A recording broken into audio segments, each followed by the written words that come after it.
Right, magandang umaga sa ating mga lahat ng mga minamahal nating viewers. Nandito naman itong lingkod nyo, si Kuya Liba. Ang pag-usapan natin mga kababayan ang mangnanakaw naman sa pera natin mga kababayan, no? Although kung hindi pa kayo mag-subscribe na kayo para ma-notify tayo, no? Hindi pa nakapag sinasabi nating pindot na kayo, para ma-notify rin tayo. So sa lahat nating mga minamahal ng viewers, kung hindi pa kayo nakapindot o yung iba nakapindot, pindot na para ma-notify na tayo, no? Ayun ang pag-usapan natin mga kababayan. Ay si Tatay Digong ay isa daw na laglag daw, no? Daw lang, sabi ni Harry Roque. So ang sabi ipaalam daw ni BP Sara. Ibig sabihin wala si BP Sara doon, no? So yun ang natin na sabaybayan rin. Pero ang kwento ni Harry Roque ay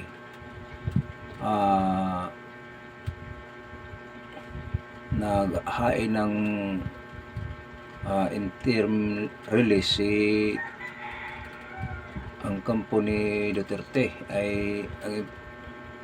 pero hindi siya dito makauwi, kung hindi sa ibang bansa lang din po, no? Ibang bansa rin. Kasi may edad na rin yun, di ba? Wala namang hiya talaga ang nagpapakulong na yan, no?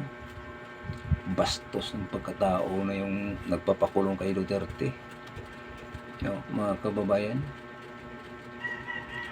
Bastos ang admin Marcos, bastos, walang utang na loob, no? Ang bansa niya, siya pa ang nagsira sa bansa niya. Although di naman talaga si Marcos hindi naman lumakihan dito sa bansa natin, sa bayan natin. Sa ibang bansa yan lumaki.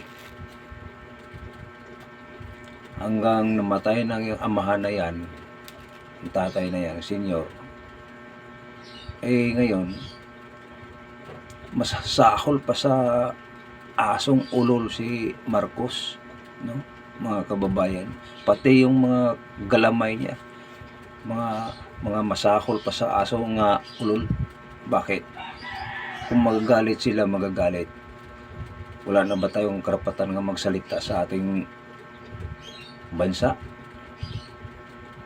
O nasasaktan ba kayo nga sa ginagawa niyong mga anomalya dyan, nakawan sa pera, PDAP scam? Nilinglang niyo ang mga taong bayan sa flood control. Ayun pala, ang pera may pinaplanuhan ninyong mga walang hiya kayo dyan sa gobyerno. Kami ang nagpasahod sa inyo, kami ang nagpapaupo sa inyo, nagtiwala kami. Ayun, ang ginagawa ninyo ay isang panlinlang sa taong bayan.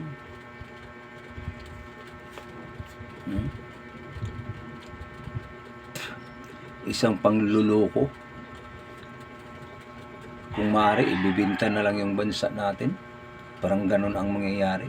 Kawawa naman ang mga mamayang Pilipino nga walang kapangyarihan. Ang hirap kasi sa mga politiko. Kasi nahaling sila sa mga mga oligarkiya. Kasi yun ang mga oligarkiya, yung mga binangga ni Duterte dati. Nagpatalsik sila. yung ABCBN, di ba? Walang bayad-bayad na ilang taon. Ngayon si Bongbong naman na ang nakahawak sa siya ang ating nilagay diyan, bumalik namang ABCBN, no? Kung ilan ang channel na binibinta nila, ayun, sa kanila muli. Sino ang binibintahan? Sila lang din kamag-anak, no? So, ganun talaga ang mga oligarkiya, no? Kapag ikay politiko, sumandal ka sa mga oligarkiya, kay mamayayaman yan, pasok ka talaga doon. Pasok ka nga walang buhis-buhis, diba? Natandaan natin nga si Dante Marcolita yung yung ABCBN o ano pa man diyang mga ahensya nga walang bayad-bayad sa tax. Kaming mamamayang Pilipino, mga mababang Pilipino o mga uhaw sa uhaw sa kapangyarihan, kaming yung mga babang Pilipino, yung kakhatuka, no? Sino ang nagpapaupo? Di kami ang kakhatuka. Nagpapaupo kami sa inyo bilang kayo ay pinipili ng taong bayan. Pero yung binastos niyo ang ating mahal nga Duterte. Binaboy ninyo yung bansa natin. Di pa kayo nahiya dyan? Bistong-bisto na kayo mga nandyan sa gobyerno nakaupo. Hindi na mahiya. Pinakain nyo sa yung nanakaw nyo, pinakain ninyo sa iyong mga anak. Ako di ko mag-alanganin magsasalita dito. Bakit? Totoo yun eh. Mga bulgar na kayo eh, no? Bulgar na bulgar kayo. Ngayon, ano pa bang yung balik-balikan dyan sa senador, sa Senado? Naubos na ang pera. Si boss nyo, yung boss nyo nga buaya, wala na riyan. Nagkasabay sila si Saldico nga isa ring buaya, isang milyonaryo, nakabili ng mga mga sasakyang mga mahalin, sasakyan ng lumilipad na sa ere, di ba? Yun na nga eh. Yun ang taong bayan, kasobrang kabaitan, inaaboso. Ang nag-abuso, yun pa ang kaming mamamayang na Pilipino, yun ang nag-abuso nga, yung pinaupo namin, kami ang nagpasweldo, di ba, mga kababayan? Tama ba yun na tayo ang nagpasahod sa kanila? Sila pang abusado sa kapangyarihan, ha?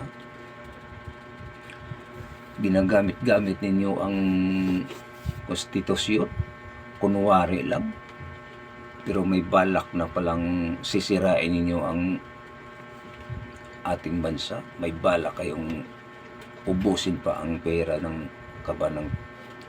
buhis ng taong mamayang Pilipino. Papaano naman ang mga Pilipinong walang bili ng kung anong mabili? Kayo po ay mga sakim, kawalang sa bayan, no?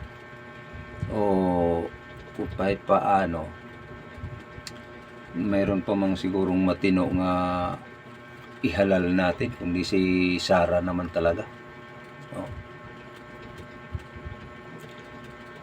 Kayong mga politiko nga sakim sa kapangyarihan, alam namin yan kung sinong maging presidente. Alam naman rin kung sino maging kabangga sa magiging presidente. Hindi na kami magpabudol sa inyo, mga kababayan. Hindi na tayo magpabudol sa kanila kasi nabudol na eh, di ba? Ang isang Marcoses bakit nabudol pa tayo? Magaling, magaling. Sa mga pambuladas, ayun pala ay magaling sila mangbula. May plano na sila. Pag-abot ng mga 2 taon, 3 taon, marami nang nalikom nga pera nga sako-sako, no? Marami ng pera nga na nanakawin. Pero ang problema, mga kababayan, nanakawin nilang pera, pakain sa mga anak nila, sa pamilya nila, no? Yun ang hindi mapahiya sila. Kasi sanay na yan eh.